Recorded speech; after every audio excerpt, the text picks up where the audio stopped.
آتا ہے وَمَن يَتَوَكَّلْ عَلَى اللَّهِ فَهُوَ حَسْبُهُ، جو اللہ پر مکمل اعتماد رکھتا ہے اللہ اس کے لیے کافی ہے۔ تو پھر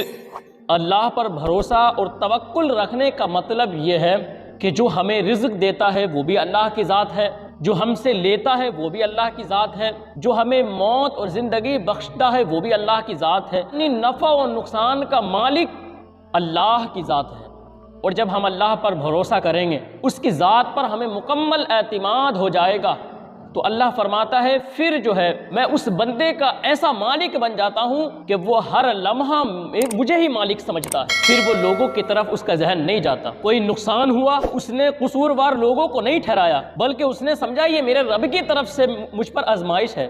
یہ میرے رب کی طرف سے مجھ پر امتحان ہے۔ نفع و نقصان کا مالک اللہ کی ذات ہے، پھر مجھے کسی سے شکایت کی ضرورت کیا ہوگی۔ اور اللہ کے رسول صلی اللہ علیہ وسلم نے ارشاد فرمایا لوگ ایسے ہیں کہ جنہیں اللہ رب العزت بغیر حساب و کتاب جنت میں داخل فرمائے گا۔ تو صحابہ نے عرض کیا یا رسول اللہ وہ کون لوگ ہیں جنہیں اللہ رب العزت بغیر حساب و کتاب جنت میں داخل فرمائے گا، اور وہ کیا کرتے ہیں کہ جس کی وجہ سے بغیر حساب و کتاب جنت میں داخل فرما لیا جائے گا؟ تو اللہ کے رسول نے ارشاد فرمایا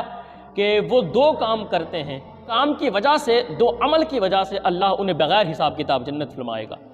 تو اللہ کے رسول نے فرمایا کہ ایک تو یہ کہ وہ اپنے جسموں کو نہیں داغیں گے، یعنی جھاڑ اور پھونک سے دور رہیں گے، اور دوسرا یہ کہ ان کا پورا اعتماد اور توکل اللہ کی ذات پر ہوگا۔ تو قیامت کے دن اللہ اس عمل کو پسند کرے گے، بغیر حساب کتاب انہیں جنت میں داخل فرمائے گا۔ اللہ کے رسول نے فرمایا جب کوئی بندہ اللہ کی ذات پر بھروسہ رکھتا ہے، پر اس کی ذات پر توکل کرتا ہے،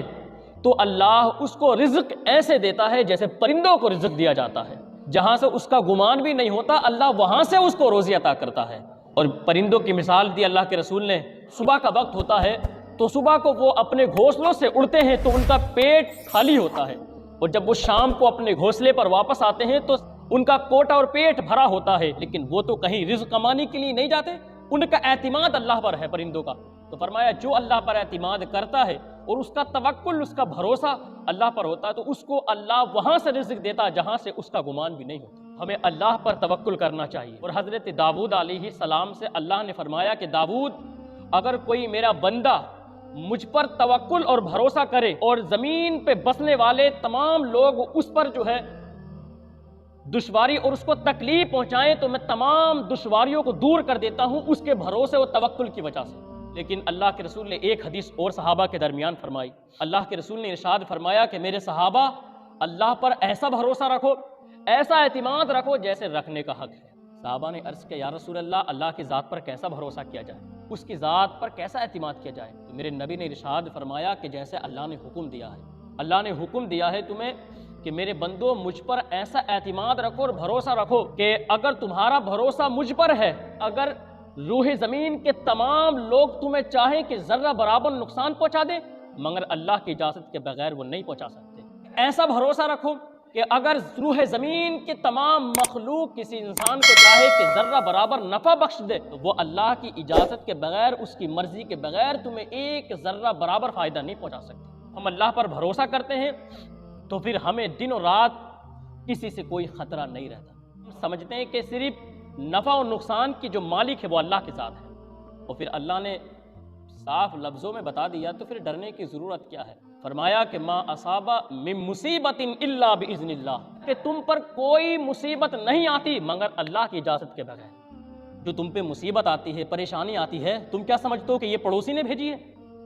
کوئی تکلیف پہنچی ہے، تم کیا سمجھتے ہو کہ یہ میرے دشمنوں نے بھیجی ہے؟ فرمایا کہ نہیں، الا باذن اللہ، یہ اللہ کی طرف سے آئی ہوئی ہے اور اس کی اجازت کے بغیر تم پر کوئی مصیبت نہیں آتی۔ اور آپ سمجھے اللہ کسی کو تکلیف نہیں دیتا، وہ ظلم سے پاک ہے، تو پھر ہم سمجھتے ہیں کہ یہ اللہ کی طرف سے کیوں آئی؟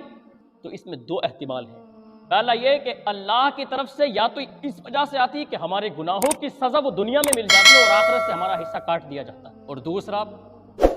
یہ کہ اگر ہم نیک ہوتے ہیں تو اللہ اپنے بندوں کو آزمانے کے لیے پریشانی دیتا ہے کہ میں اپنے بندے کو آزماتا ہوں تکلیف دے کر، ہو سکتا ہے کہ میرا بندہ اس میں مضبوط اور ہو جائے، تو پھر وہ ہر پریشانی سے گزر جائے گا، ہر امتحان سے گزر جائے گا،